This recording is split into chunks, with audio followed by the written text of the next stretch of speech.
before. Got him, she yelled. Madame Joy stared at Bean for a second, and then she said, Dulcie, will you show us how to leap like a kitty? Yes, Madame Joy, said Dulcie, only she said, Madame Joie. For some reason, Madame Joy liked that. Dulcie came to the front of the line and stood with her arms out and her toes pointed. Bean rose to her feet. So I already did it, right? She asked. I get to be done, right? No, said Madame Joy. You need more practice. Go to the end of the line. Bean clomped to the end of the line and stood behind Ivy. Dulcie lifted her arms higher and smiled proudly. Then she hopped across the empty floor, kerplop, kerplop. When she reached the other side of the ballet studio, Dulcie stood before Madame Joy and held out her tiny pink dance skirt. Then she swirled one leg behind the other and curtsied. Show off, whispered Bean. I can't believe that we asked for this, said Ivy, her eyes on Dulcie. We didn't just ask. We begged, Bean said glumly. It was true. They had begged. After everyone had leaped, Madame Joy clapped her hands and told them they had to be butterflies. Bean raised her hand. Can I be a wit instead? Madame Joy stared at her. Not today, she said in a way that really meant never. Then she turned on some music, and all the other girls ran around the room flapping their arms and pointing their toes. That's when Ivy and Bean turned to look at each other, and their eyes said we have made a terrible mistake. Bad news beneath the sea. Every week Bean and Ivy put on tights and leotards and went to Madame Joy's school of the ballet, where they fell down and hurt themselves, Ivy, and were bored out of their minds, Bean. Every week they were told to watch Dulcie Ply and Kitty jump across the floor even though she was only 5. Every week they waited and waited for Madame Joy to clap her hands and say it was time to be butterflies. They hated being butterflies, but at least that meant ballet class was almost over. It seemed like it couldn't get worse. And then one day, instead of telling them to be butterflies, Madame Joy told them to sit in a circle on the floor. We're going to be mushrooms, whispered Ivy to Bean. Bean didn't think so. When grown-ups asked you to sit in a circle, they were usually about to tell you something you didn't want to hear. Ms. Rubitate, Ivy and Bean's second-grade teacher, was forever gathering them in a circle for bad news. Like, the class fish died over the weekend. Or, everyone has to start using real punctuation. Or, the pencil sharpener is off limits. Circles meant trouble. Bean watched Madame Joy walk pointy-foed to a chair and sit. No floor for her. Girls, she began, I have something very special to tell you. Oh, tell us, Madame Joie, cried Dulcie. She even clapped her hands. Madame Joy smiled. As many of you know, we end each session with a lovely recital. A recital, girls, is a chance for you to dance before your friends and family so that they can see what you've learned. Ivy coughed. Madame Joy leaned forward eagerly. Most of our recitals are held here at the school, but this time we have been invited to participate in the world of dance. Isn't that wonderful? Several girls said, woohoo. Bean was getting a not-so-good feeling. What's the world of dance? She asked. Madame Joy's smile grew. The world of dance is a gathering of many different dance schools from all over town: tap dancers, jazz dancers, hip-hop dancers. We will be representing the ballet. Each group gets a chance to perform, just as in a regular recital, but we'll be performing on a real stage in a real theater. Woohoo, repeated the same girls. Bean was sick of hearing that. Ivy's hand shot into the air. Can we do Giselle? Giselle? Madame Joy looked surprised. No. Goodness, no. We will be doing a lovely piece called Wedding beneath the sea. Wedding beneath the sea? Bean didn't care if she was rude. She yelled, "What are Ivy and me?" Madame Joy raised her eyebrows. "I was planning to discuss parts next, but if you must know, you and Ivy will be the two friendly squids." Nobody said, "Woohoo." Squids? Ivy and Bean looked at each other. "We have made a really terrible mistake." On the drive home, Bean and Ivy were quiet. That was because of the no complaining rule. Quietly, they got out of the car and went into Bean's backyard. Quietly, they stuffed themselves into Bean's tiny playhouse and slumped against the walls. Squids. "Who ever heard of squids?" said Bean. "I don't even know what squids are." "I'm not totally sure," said Ivy. "But I think they're ugly, and I think people eat them." "Oh, great," moaned Bean. "I can't believe that stupid Dulcie gets to be the mermaid, and we're squids." "I believe it," said Ivy. "We're awful." "We're not awful," began Bean. "Oh yes we are," said Ivy. "I'm worse than you, but you're pretty bad, too." "That's because we hate it. If we liked it, we'd be better at it." "I thought I'd like it," said Ivy sadly. "So did I," said Bean. "I thought we'd be kicking some heads off. I didn't know about the positions and plies and all that." "You know, they can't make us do it," said Ivy. Bean thought about that. "Yes, they can," she said. Ivy sighed.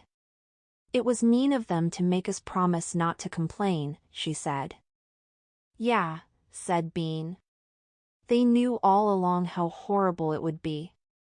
"We're going to have to be squids in front of everybody," said Ivy. "That's the most horrible thing of all." "They'll probably laugh at us," said Bean, imagining it. "They can't."